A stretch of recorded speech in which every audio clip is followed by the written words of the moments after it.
Everybody, welcome back to BK's Bullets. Today we're going to be doing a Blue Beetle Jaimé Reyes reading order.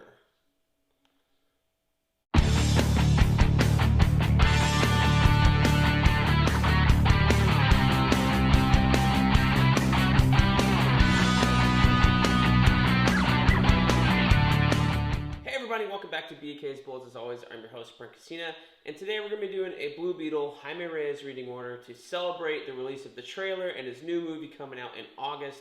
So excited for it. Jaimé Reyes, let's talk about him for a little bit. Who is he? What's his deal? Well, Jaimé Reyes was introduced during the Infinite Crisis event, and that is actually where you can find his first appearance.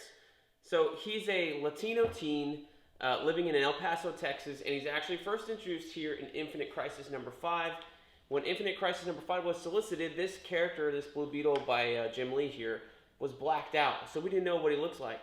Then I remember getting to the comic book shop that day, like I picked this issue up off the stands almost 20 years ago, and being like, wow, that's a cool looking character. Who is that? Well, you find out in the inside pages that Blue Beetle is the name of this character, and his name is Jaimé Reyes. So basically, he's a Latino teen that has a scarab on his back that at first we thought was magical because that was the history behind the scarab for the first, I don't know how many years it has. Like, the Blue Beetle is a legacy hero name going back to Dan Garrett in the Golden Age, Ted Kord from Charlton Comics, eventually coming over to DC when they bought that company, and Ted Kord appeared in Justice League International, the Bwahaha era, if you want to call it, by Giffen and DeMatteis and Kevin Maguire. So he's frequently associated with Booster Gold, and that character died, Ted Kord, during Countdown to Infinite Crisis leading up to that event I just mentioned. So you have Blue Beetle show up in that issue, and then shortly thereafter he has his own series show up as part of the 1 year later event. And I think 1 year later started, I think it must have been around issue 5 of Infinite Crisis, because Infinite Crisis didn't end before 1 year later began. Like, we were in the 1 year later era of books while we were still reading Infinite Crisis. So there's a lot of things like, how's Infinite Crisis going to end? Why is this happening to this person? Superman didn't have powers, that kind of stuff. So it's a little weird. But Blue Beetle number 1 dropped, and it opens up, and it's got wonderful writing and art. Keith Giffen, John Rogers, and Cully Hamner is credited for his design. So it just kind of ends up with Jaimé landing, getting attacked by Guy Gardner, and he's like, wow, he's still in this new phase of what's going on, why do I have this costume, that kind of stuff. What I really like about Jaimé Reyes Blue Beetle, I think my favorite thing, just goes back to my personal imagination of being in, like, I remember being in high school, before I was in college when these books came out, a long time ago. I graduated in 2004, and just thinking, like, I'm such a huge Azrael fan. Like, what if I had an Azrael costume that looked like Azbats, that was like, I could put on at will, on a whim, like nanotechnology, that kind of thing, whether it be magic or technology, who knows. This was after Columbine, so I was kind of starting to think, like, what if scenarios. This could happen at my school. It certainly has not at my alma mater, thank goodness. But we've had, like, the Pulse shooting and stuff here, so it does hit kind of close to home. Parkland is in the same state, but just that sort of thing of, like, the idea of, like, what would a kid superhero need in that situation, and it would be a super suit like this, with armor and ray guns, and, like, his transforms at will, so it's kind of like the Venom symbiote in that case. It's very anime inspired, like, just kind of, I can make whatever I want. I can have wings, I can have a gun, I can have a spear, I can have a knife, that kind of stuff. And so all this comes, here's a great page to actually turn out of this little scarab that's attached to his spine. So it all goes in and out of there. So at first you don't really know where it's from. Like, the history of the scarab to DC Comics at that point had been magical. So you were thinking this was like a magic-based superhero, but we actually find out through this first run of the 1 year later era, I'll call it, that it's not magical. It is in fact alien technology. So from book 1 you get 1 through 12, and this is fun. You got Peacemaker showing up in here, and you have Dan Garrett. Actually, Infinite Crisis number 7, or not Infinite Crisis 7. I think this is Blue Beetle number 7. I found the page here.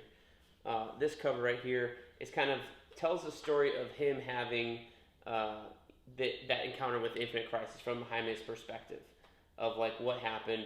He's battling Omax next to Black Canary. She's giving him orders, that sort of thing. This tattooed guy over here is Peacemaker, and yes, that is the Peacemaker, like John Cena Peacemaker. He just had tattoos and rode a bike at the time during the comics. Didn't have a helmet, just had a gun, just a guy with a gun, that kind of thing. But he is an old Charlton character, so that's his connection to the Blue Beetle lineage, both from Charlton Comics. So Blue Beetle Jaimé Reyes Book 1 came out last year, and then you have Blue Beetle Jaimé Reyes Book 2 to follow that up. This just came out like a month ago or so. I have overviews of both of these up on the channel if you want to flip through them a little bit more with me, but this collects 13 through 25, and this kind of has the whole Reach storyline in here. So if you've watched Young Justice Season 2 called Invasion, that basically is an adaptation of most of the story in here, although introducing a lot more characters. You have these characters called the Reach, and it turns out they are the aliens that invented the Scarab, and they are here to seem friendly, but more for conquest. There's a cool little tie-in in this volume with Sinestro. The Sinestro Cold War was going on, and so they had a tie-in with Blue Beetle because apparently there's beef between the Scarabs and Green Lanterns, going back to issue 1 in here, and why Guy Gardner's reacting the way he is, that sort of thing. So this is like the last recollection of Blue Beetle. Now, this doesn't end Jaime's story, it kind of ends his discovery story, right? And I don't know if they're going to make a volume 3. I hope they do, but it seems kind of weird that they left the end here. This was the end of the Giffen-Rogers run, and then Matthew Sturgis takes over with the next 2 trades. So these are out there. You can find them, and this wraps up that first 36-issue run from the 1 Year Later era, right? The original run. During this same time, he's also on the Teen Titans books with issue 50 through, I think, the end of that book. He was mostly on the team for the majority of that time. And then also at the same time, you have Brightest Day, which we'll get to in a minute. But let's focus on these two. So you have Mike Norton, Matthew Sturgis, and Rafael Albuquerque finishing off. I didn't talk about Rafael Albuquerque a lot with book 2. I really should have, because he comes on here. Cully Hamner and Duncan Rulu do the first 12 issues, and then Rafael Albuquerque comes in and absolutely kills it, like literally kills it. Here you see the Teen Titans. So it's probably around this time in book 2 that he's on the Teen Titans team that you can go and read those books also. But those are also old and hard to find. But anyway, Rafael Albuquerque comes on, and that's what made me sit up and take notice of him as an artist, was his run on Blue Beetle, because it was my favorite like comic book at the time. Just in terms of like what new comic book should I be reading, Brent, I would always say Blue Beetle because it was so much fun, and Rafael Albuquerque's art at the time was it was a revelation. So Albuquerque from here goes on to do American Vampire after Blue Beetle wraps up, and his career just skyrockets from there. So he can thank Blue Beetle for his start in comics. At least that's the way I look at it, because I loved his stuff here. Lots and lots of fun. But yeah, so you have Boundaries in Black and Blue. It's a little iffy on which one takes place before the other one because they're kind of self-contained stories. Although, in like the numbering, the way that they collect them, Black and Blue, I think, is the last trade, as it does collect through number 36. But it has 27, 28, 35, 36, and stuff from Booster Gold 21, 25, 28, and 29. So, all right, that is the Blue Beetle backups that were in here, and they basically start on this page right here, right? So, it's kind of, yeah, that's why this is a little bit later. So, this has Boundaries, has a cool little storyline with, what's this guy? He's a Green Lantern villain. He's kind of like Magneto. He's like DC's Magneto. This has 29 through 34. There you go. So yeah, this has a little bit before this one and a little bit after this one. But this one does have the Booster Gold backup. So after issue number 36, you find, sometime in Matthew Sturgis' run, you find the name of Blue Beetle's Scarab, Kajida, and that series ends. Blue Beetle then goes into the Booster Gold book as the backups feature. So once that ends, those stories are collected in here. Now, there's also more storylines in one of the Booster Gold volumes where after this backup ends, they kind of go after this character called the Black Beetle that was introduced in that storyline. And these don't have covers, so these are definitely the backup. So it's nice that they are collected. But this guy right here is the Black Beetle, and he's introduced, I believe, in it might have been Jeff Johns' Booster Gold run. But they kind of pick up the storyline here in the backups, and then once the backups end, you can go and finish out that Booster Gold, that Black Beetle storyline with Booster Gold, because it's more of that kind of story. But they do encounter each other. I think Black Beetle, he's a future version of one of our characters, like a long-lost descendant or something. Anyway, so the New 52 just nukes everything. Jaime Reyes no longer exists. Everything is relaunched. He's no longer in the Teen Titans, but he does have his own title. And that title is drawn by Iguata with writing by Tony Bedard. And this runs 17 issues, so 0 through 16. And it's kind of a short-lived title. It was a little weird to read this because you had a retelling of his origin story here in the first 6 issues. Even though Iguata's art is fantastic, they're introducing new characters, new monsters into this origin, I guess to make it fresh so it's not just a repeat, although there are some things that are handled differently or not as well as the original storyline. I think mainly because I had just read it. Like, literally, I felt like, and this may not be entirely the case, but you had 1 year later, which launched the Blue Beetle title, and then you had his run for 36 issues. You had his bits in Teen Titans during that same time. You had Generation Lost. You had the Booster Gold stuff we talked about. And then boom, New 52 happens, and you're right back again to his origin. So Paco and Brenda, dear friends of mine by this time because I'm reading them, but you have some other, you have a new revamped origin that's introducing when they enter the story or exit the story. One of them exits a little too quickly for my taste. And you have other people in Scarabs interacting with Blue Beetle, so it's no longer quite a mystery as to if it's magical or alien. You find out it's alien pretty fast. The name of the Scarab, Kajeda, is introduced, I think, by like the 2nd issue, and that was like a big revelation that didn't come until the very end of his original ongoing run. So, lots of different stuff here going on, and I don't remember it being bad. I remember it being different. And the artwork is fantastic. I just wasn't in love with it as I was that first, Blue Beetle run. So Volume 2 is Metamorphosis. This one is hard to find, and if you do find it, it might be very expensive. I believe I got this one, either got it on eBay or at a used bookstore. And even the used bookstore that I have here in town, they do like to see what things are going for on eBay, and if they're marked up, they will mark them up also. So if you're looking for these New 52 trades, just be aware and, set yourself a budget and try to find one underneath that. Again, the better way to read these is probably on the app or on Comixology where they go for regular price, right? So this one collects 7 through 16 and number 0, so this is quite a bit thicker. So you're getting about double the story here, so that's probably, it's $19.99, $5 more than the first trade. But again, really probably underprinted because it wasn't a popular title at the time. It did get canceled with number 16, so kind of a bummer there. It didn't even last 2 years. But you have him interacting with the New Warriors, with, who's that, Bleeze and Kyle Rayner here. So he's kind of spreading his wings a little bit in terms of interacting with the rest of the DC universe. In fact, I would say too much, because by the end of this, you have him fighting other aliens. You have Blue Beetle trying to go into outer space, and it does end on a cliffhanger saying, follow Jaime Reyes Blue Beetle into Threshold, because they introduced this Lady Styx character, and that's the cliffhanger. And what is Threshold, you ask? Where's that trade, Brent? Well, I don't even know if that trade exists. I do think it was printed. There's a listing for it on Comixology, but I remember picking up the first issue or 2 of that at the time and being like, this is complete nonsense.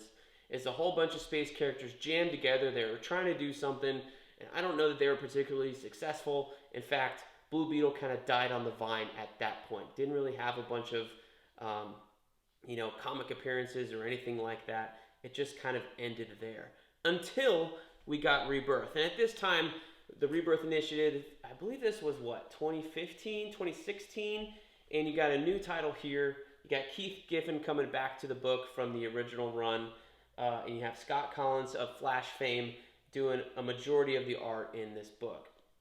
And I'm talking about this book and the next two that we're going to go over. So this is book one. This is The More Things Change. And this is not a retelling of the origin, just more adventures with Jaime, Paco, and what's the name? Brenda. Although Ted Kord does make an appearance, and I believe this was like the first real appearance of Ted Kord in that timeline. And now, what timeline are we talking about? We're talking about New 52? Yes, kind of, because he didn't really appear in New 52 at all. So I think this was his first appearance after he had been, resurrected, not resurrected, whatever, and 1 year later. And now they've kind of pushed everything aside and said, like, continuity doesn't matter. But originally, he was just flying around in the Scarab. And yes, he used to be Blue Beetle, but now he's no longer Blue Beetle. But he's helping Jaime Reyes out. So you have this, like, mentor-mentee relationship. I picked up the first 6 issues of this digitally when it came out, and I remember not liking it. So I haven't read anything past those first 6 issues. I think I was mostly turned off by Scott Kolins' art, although I do like him normally on Flash stuff. Just the way he was drawing Blue Beetle with these weird antenna or eyebrows on the mask just threw me off, because I was such a diehard Blue Beetle fan that it just kind of turned me off. So honestly, I can't speak for the quality of the storytelling in the Rebirth volume at all. I remember not liking it very much, so I did not read volume 2, anything in here.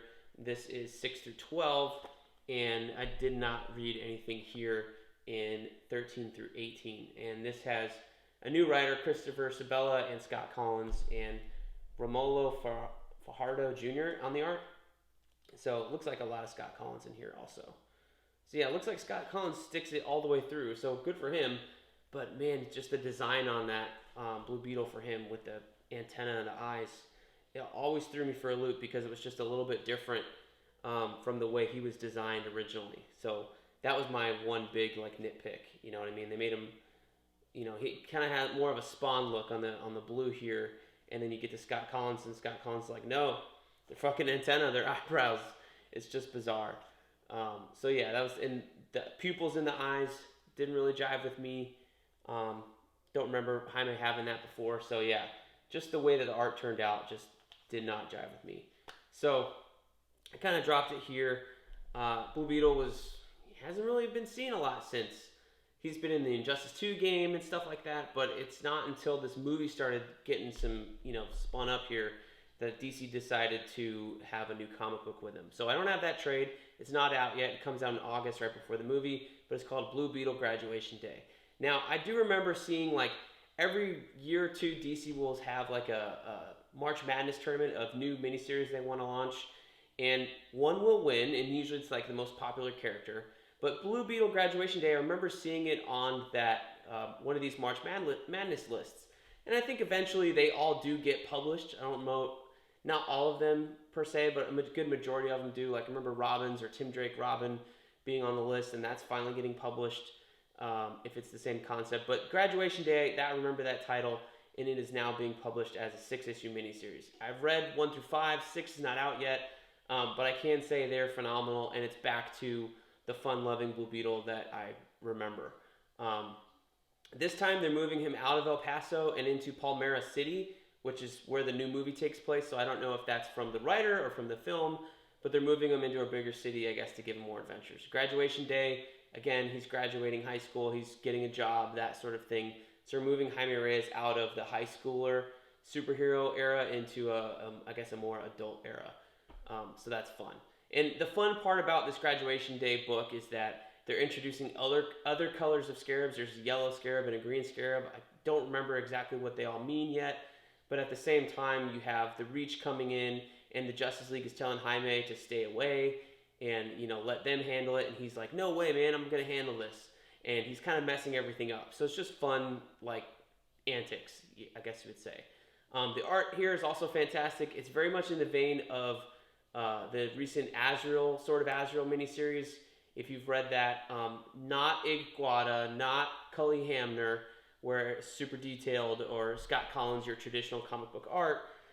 Definitely not looking like this. It's more of an emotive, manga style influence that these newer artists have, which I didn't think I would be a fan of, but I really loved Sword of Azrael, and I'm really loving this look on graduation day. So hats off to the artist. I'm sorry I don't know your name off the top of my head, but your logo of your book will be here right next to me. So there you have it. So that is my Blue Beetle reading order. Let me know if I missed anything. I think I mentioned everything. And we'll see you guys next time in the Funny Pages. I hope the movie's good. We'll see you here for a review of it in the coming months. So thank you guys for watching. We'll see you next time in the Funny Pages.